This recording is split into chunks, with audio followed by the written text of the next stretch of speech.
Nah gini dong. Ini baru super top Marco Top. Jauh-jauh dari Asia Timur. Korea Selatan nekat dukung timnas Indonesia. Ada apa ini? Begini penjelasannya. Loh. Sampai gegerkan dunia. Sangat tiba-tiba sekali. Jepang tiba-tiba minta mundur jelang lawan timnas Indonesia. Kira-kira ada apa ini? Begini penjelasannya. Sangat tak terduga. Padahal salah satu tim terkuat di Asia. Gara-gara hal ini, pelatih Jepang sampai cemas hadapi timnas Indonesia. Kira-kira ada apa ya? PSSI akhirnya buka suara. Lawan Australia di kualifikasi Piala Asia U17, timnas Indonesia dituduh mainkan sepak bola gajah. Apakah timnas Indonesia lakukan sepak bola menyedihkan tersebut? Begini penjelasan langsung PSSI. Saksikan beritanya hingga selesai.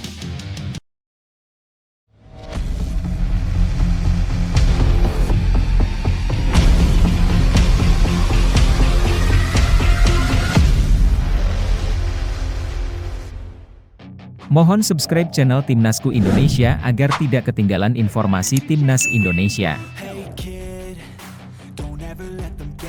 Gara-gara hal ini pelatih timnas Jepang sampai cemas hadapi timnas Indonesia. Kabar menggembirakan datang bagi para penggemar timnas Indonesia. Pelatih timnas Jepang, Hajime Moriyasu, kini tengah merasakan cemas menjelang laga penting yang akan mempertemukan kedua tim di Stadion Utama Gelora Bung Karno SUGBK pada tanggal 15 November 2024. Pertandingan ini merupakan bagian dari lanjutan grup C babak ketiga kualifikasi Piala Dunia 2026 zona Asia. Kekhawatiran Moriyasu tidak lain disebabkan oleh atmosfer luar biasa yang akan dihadapi timnya saat bertanding di Indonesia. Beliau mengakui bahwa tekanan dari ribuan supporter timnas Indonesia yang akan memadati SUGBK menjadi tantangan tersendiri. Moriyasu telah menyaksikan sendiri bagaimana supporter Indonesia bisa menjadi kekuatan luar biasa bagi tim tuan rumah. Saya menyaksikan babak kualifikasi sejauh ini dan ada 60.000 hingga 80.000 orang di babak kualifikasi beberapa waktu lalu, ungkap Moriyasu seperti yang dilansir dari Nikkei Sports. Ini akan menjadi lingkungan yang sangat sulit. Saya waspada, tambahnya. Keberanian Moriyasu untuk mengungkapkan kekhawatirannya menunjukkan bahwa timnas Indonesia bukanlah lawan yang bisa dianggap remeh. Dalam pandangannya, pertandingan melawan timnas Indonesia dihadapkan pada atmosfer yang sangat mendukung tim tuan rumah. Supporter Indonesia dikenal fanatik dan penuh semangat, dan hal ini tentunya akan menjadi motivasi tambahan bagi para pemain Garuda untuk tampil maksimal. Sementara itu di sisi Jepang, Moriyasu berusaha membangkitkan timnya setelah hasil imbang yang mengecewakan melawan Australia dengan skor 1-1 pada laga terbaru mereka. Dia mengungkapkan harapan untuk meraih kemenangan dalam laga mendatang.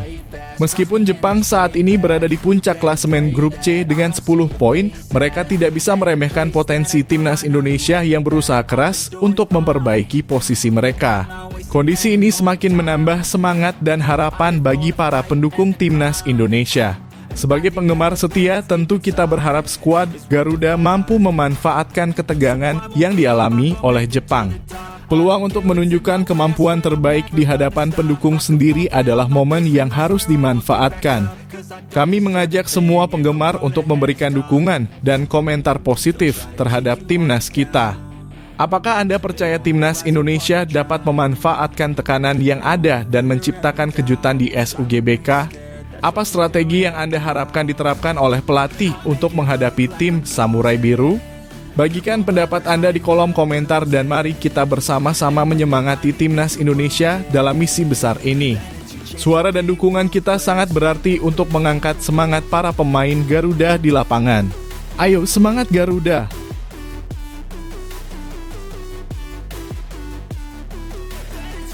Jepang minta mundur jelang lawan timnas Indonesia.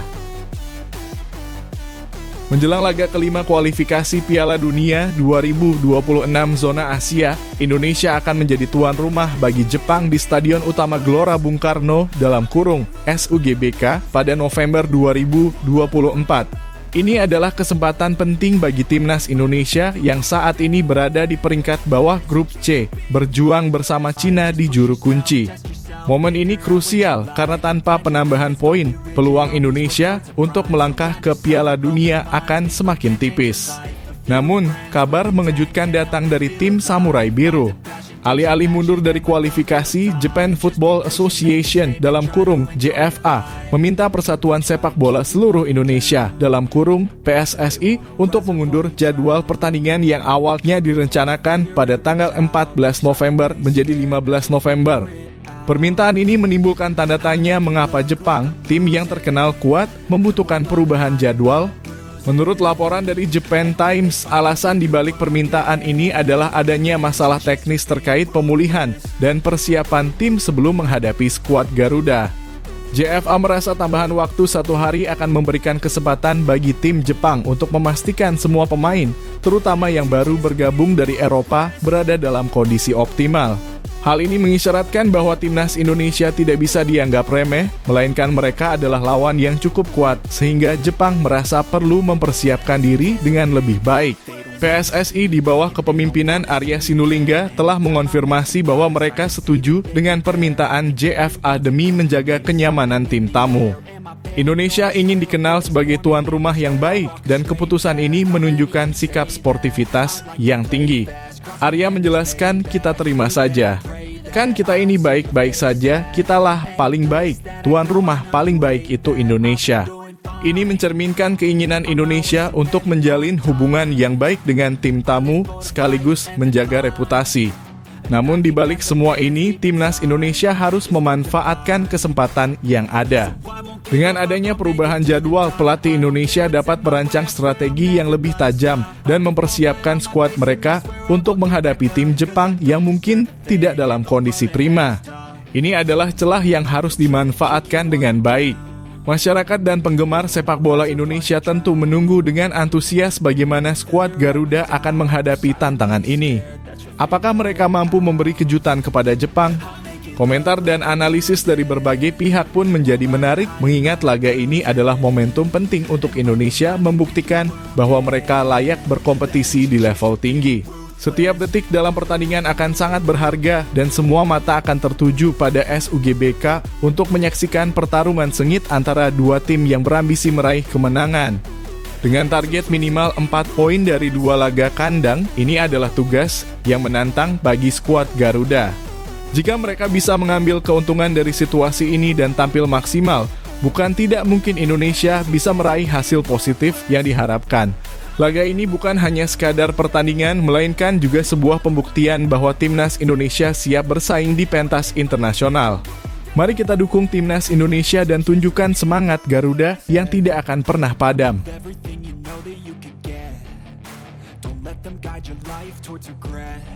Shin Tae-yong bakal didukung warga Korea Selatan jelang lawan Jepang. Kabar menggembirakan datang bagi timnas Indonesia, terutama menjelang pertandingan penting melawan Jepang dan Arab Saudi di kualifikasi Piala Dunia 2026. Ribuan warga Korea Selatan yang tinggal di Jakarta bersiap untuk memberikan dukungan luar biasa kepada skuad Garuda. Dukungan ini bukan hanya sekadar bentuk solidaritas, tetapi juga mencerminkan hubungan yang semakin erat antara Indonesia dan Korea Selatan.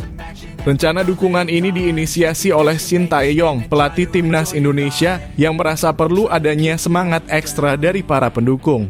Dalam beberapa laporan, CEO KMK Global Sports, Song Chang-geun, mengatakan bahwa mereka telah memborong 1.500 tiket untuk dibagikan kepada warga Korea, siswa di sekolah-sekolah Korea, dan karyawan di perusahaan-perusahaan Korea. Tiket ini akan didistribusikan kepada warga Korea, siswa di sekolah Korea, dan karyawan bisnis Korea, dan tim sorak gabungan akan dibentuk, ujar Song, seperti dilansir dari Yonhap. Dukungan yang datang dari ribuan ekspatriat Korea Selatan ini diharapkan dapat memberi dampak positif bagi tim. Song menekankan bahwa permintaan Shin Tae-yong adalah suatu tugas yang tidak bisa ditolak, dan ia melihatnya sebagai momen yang dapat mempererat hubungan kedua negara. Mengingat Korea Selatan dan Indonesia sama-sama memiliki pengalaman sejarah masa penjajahan Jepang, saya berharap dukungan bersama ini akan memberikan dampak yang lebih positif dalam memperdalam hubungan kedua negara, tambahnya. Dukungan dari warga Korea Selatan ini juga menunjukkan betapa pentingnya keberagaman dalam dunia sepak bola. Dengan ribuan penonton yang akan mendukung dari bangku penonton, atmosfer di Stadion Utama Gelora Bung Karno (SUGBK) dipastikan akan sangat meriah. Para pemain timnas Indonesia pun bisa merasakan semangat dan energi positif yang ditularkan oleh para pendukung mereka. Timnas Indonesia akan menghadapi Jepang, tim yang dikenal memiliki sejarah sepak bola yang kuat. Dan meskipun banyak yang memprediksi Indonesia akan kesulitan, dukungan dari warga Korea Selatan dapat menjadi motivasi tambahan untuk mencapai hasil yang lebih baik. Dalam pertemuan sebelumnya, Indonesia berhasil mendapatkan 1 poin saat melawan Arab Saudi dan kini harapan untuk meraih poin penuh di kandang sendiri semakin membara.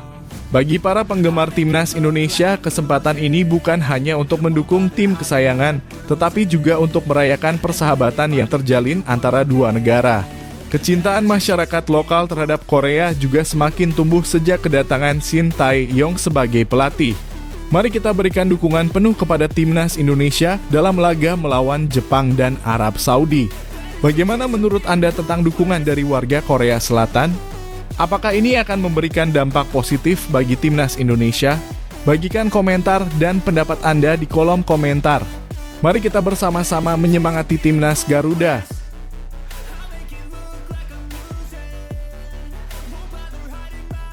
PSSI singgung pemecatan Graham Arnold dan putus kontrak Roberto Mancini. Persatuan Sepak Bola Seluruh Indonesia (PSSI) baru-baru ini menyoroti pemecatan pelatih Australia Graham Arnold serta pemutusan kontrak pelatih Arab Saudi Roberto Mancini. Kejadian ini menunjukkan betapa ketatnya persaingan dalam dunia sepak bola, terutama menjelang kualifikasi Piala Dunia 2026. Bagaimana dengan nasib pelatih timnas Indonesia Shin Tae-yong di tengah situasi ini? Ketua Umum PSSI Erick Thohir mengingatkan Shin Tae-yong agar terus mematangkan strategi dan taktik timnas Indonesia menjelang 6 pertandingan tersisa di grup C. Menyusul kritik keras yang muncul setelah timnas Indonesia kalah dari Cina, Erick menekankan pentingnya persiapan matang untuk 2 laga kandang melawan Jepang dan Arab Saudi bulan depan. Saya sudah bertemu dengan Coach Shin. Kami serius berbicara tentang target timnas Indonesia untuk minimal menempati 4 besar di grup, ungkap Erick, menegaskan komitmen PSSI untuk memberikan dukungan penuh kepada tim. Kekalahan dari Cina yang diakibatkan oleh keputusan Shin Tae-yong untuk bereksperimen dengan susunan pemain memicu perdebatan di kalangan publik. Beberapa pemain kunci seperti Tom Haye tidak bermain penuh dan Eliano Reijnders dicoret dari daftar susunan pemain meski tampil baik di laga sebelumnya. Meskipun eksperimen ini dianggap berani, hasilnya membuat banyak penggemar meragukan strategi pelatih asal Korea Selatan itu. Namun inilah saat yang tepat bagi Shin untuk belajar dan beradaptasi. Harapan kami adalah Shin Tae-yong dapat membangun kembali kepercayaan diri tim dan mengimplementasikan taktik yang lebih solid dalam pertandingan mendatang. Erick Thohir memastikan PSSI akan selalu memberikan dukungan dalam memenuhi kebutuhan timnas Indonesia. Kita harus maksimal secara taktik. Stabilitas yang mulai terbangun mesti dipertahankan sehingga saat main, taktik sudah siap dan matang, tegasnya. Ini adalah pesan yang jelas bahwa setiap langkah diambil untuk memastikan timnas Indonesia siap bersaing di level tertinggi. Kami semua berharap Shin Tae-yong dapat mengambil hikmah dari pengalaman ini dan mempersiapkan timnya dengan lebih baik. Setiap pelatih memiliki tantangan tersendiri dan dukungan dari semua pihak, terutama penggemar, sangat penting untuk membangun kepercayaan diri pemain. Bagaimana menurut Anda tentang situasi yang dihadapi Shin Tae-yong saat ini? Apakah Anda percaya bahwa dia bisa memimpin timnas Indonesia meraih hasil positif dalam laga-laga mendatang? Mari sampaikan pendapat Anda di kolom komentar. Timnas Indonesia butuh dukungan kita semua.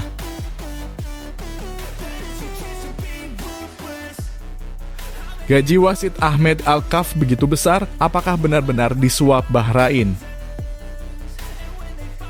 Kontroversi menyelimuti pertandingan antara Timnas Indonesia dan Bahrain dalam lanjutan kualifikasi Piala Dunia 2026 yang dipimpin oleh wasit Ahmed Alkaf. Keputusan-keputusan yang diambil oleh Alkaf dinilai merugikan Indonesia dan kini ia harus menghadapi panggilan dari AFC. Salah satu pertanyaan yang muncul di benak banyak orang adalah berapa sebenarnya gaji wasit Ahmed Alkaf? Dengan penghasilan yang seharusnya mencukupi, mengapa ia berani melakukan tindakan curang? Berdasarkan informasi yang beredar, gaji wasit pada fase grup Piala Dunia bisa mencapai 46 juta rupiah untuk setiap pertandingan. Sementara itu untuk fase gugur, gaji yang diterima bisa melonjak menjadi 156 juta rupiah per pertandingan. Meskipun gaji pasti Ahmed Alkaf dalam pertandingan Indonesia melawan Bahrain belum terungkap, melihat angka-angka tersebut jelas bahwa ia seharusnya tidak kekurangan harta. Namun keberanian Ahmed Alkaf untuk bertindak curang mungkin bisa dijelaskan oleh beberapa faktor. Salah satunya adalah tekanan yang mungkin ia hadapi dari pihak-pihak tertentu yang menginginkan hasil yang menguntungkan bagi Bahrain. Dalam dunia sepak bola, kadang-kadang kepentingan politik atau sponsor dapat mempengaruhi keputusan wasit, terutama dalam pertandingan yang melibatkan tim dengan latar belakang sejarah tertentu. Sikap Alkaf selama pertandingan semakin dipertanyakan ketika ia tidak meniup peluit panjang meski waktu tambahan telah berlalu. Tambahan waktu 6 menit yang seharusnya diindahkan justru dimanfaatkan oleh Bahrain untuk mencetak gol penyeimbang di menit ke-99. Ini bukan hanya kesalahan teknis, tetapi juga menunjukkan kurangnya integritas dalam pengawasan pertandingan. Dengan gaji yang terbilang cukup besar, sebenarnya Ahmed Alkaf seharusnya memiliki motivasi yang kuat untuk menjalankan tugasnya dengan baik. Namun, tindakan curang yang dilakukannya menimbulkan pertanyaan besar tentang etika dan tanggung jawab seorang wasit. Jika ia sudah mendapatkan imbalan yang pantas, mengapa ia masih memilih untuk mengorbankan reputasinya demi kepentingan tertentu? Setelah insiden ini, Ahmed Alkaf dan 2 wasit lainnya yang bertugas dalam pertandingan tersebut telah dipanggil oleh otoritas berwenang dan terancam skorsing hingga akhir musim. Ini adalah langkah yang tepat untuk memastikan bahwa keadilan dalam permainan sepak bola tetap terjaga. Bagi penggemar sepak bola, kejadian ini menjadi pelajaran penting tentang integritas dalam olahraga. Apa pendapat Anda tentang tindakan Ahmed Alkaf dan dampaknya bagi sepak bola Indonesia? Apakah Anda percaya bahwa wasit seharusnya lebih diawasi agar kejadian serupa tidak terulang? Mari bagikan pandangan Anda di kolom komentar.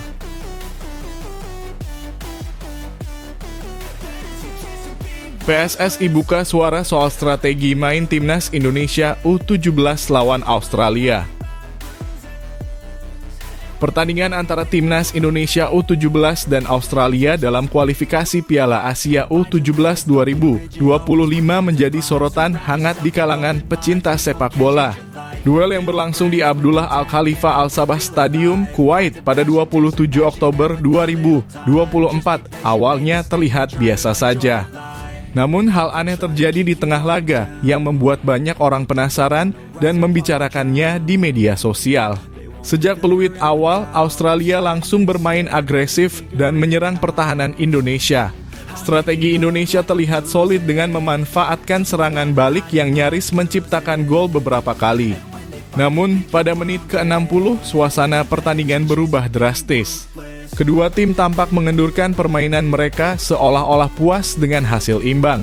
Pemain Australia hanya mengoper bola di daerah sendiri, sementara Indonesia tidak menekan atau berusaha merebut bola, membuat pertandingan tampak datar. Situasi yang ganjil ini membuat banyak orang menduga bahwa kedua tim menyepakati hasil imbang. Tidak ada serangan yang berarti di sisa pertandingan dan skor akhir 0-0 mengantar Australia menjadi juara grup G, sementara Indonesia melaju sebagai salah satu dari 5 runner-up terbaik. Hal ini pun memicu reaksi keras dari para penonton yang merasa permainan menjadi kurang sportif dan penuh dengan main aman. Melihat reaksi publik yang besar, pihak PSSI akhirnya angkat bicara. Arya Sinulinga, anggota Exco PSSI, mengatakan bahwa Australia bermain hati-hati karena takut dengan potensi serangan balik Indonesia.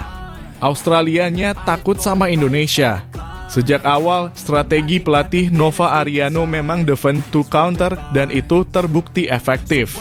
Serangan balik kita nyaris menghasilkan gol beberapa kali, ungkap Arya. Menurut Arya, permainan yang ditunjukkan oleh Indonesia cukup efektif untuk membuat Australia berpikir dua kali sebelum menyerang. Australia meskipun menguasai bola lebih banyak, tidak terlihat nyaman untuk menyerang penuh. Bukan hanya karena strategi aman, tapi Australia memang melihat Indonesia sebagai ancaman nyata, tambah Arya. Ini tentu saja menjadi sinyal positif bagi sepak bola Indonesia bahwa mereka mulai diperhitungkan oleh tim-tim besar di Asia. Namun bagi sebagian besar penonton, penjelasan ini belum cukup menjawab pertanyaan tentang jalannya pertandingan yang aneh. Mereka mempertanyakan apakah hasil imbang ini benar-benar hanya keputusan strategi atau ada faktor lain di baliknya. Beberapa netizen bahkan menyebut bahwa permainan tersebut terkesan menghibur di awal namun menjadi sangat membosankan menjelang akhir, terutama bagi para penggemar yang mengharapkan pertandingan kompetitif hingga detik terakhir.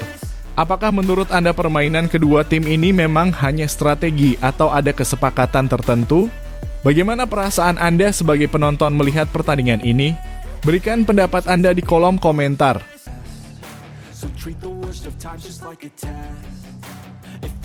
Asnawi Mangkualam sampai merengek ke Shin Tae-yong agar main dan jadi kapten saat lawan Cina.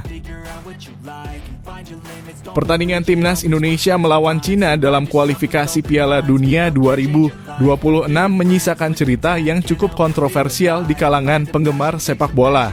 Asnawi Mangkualam, salah satu pemain senior timnas yang sering menjadi sorotan, kembali menarik perhatian karena diberi kesempatan menjadi starter dan bahkan dipercaya sebagai kapten tim.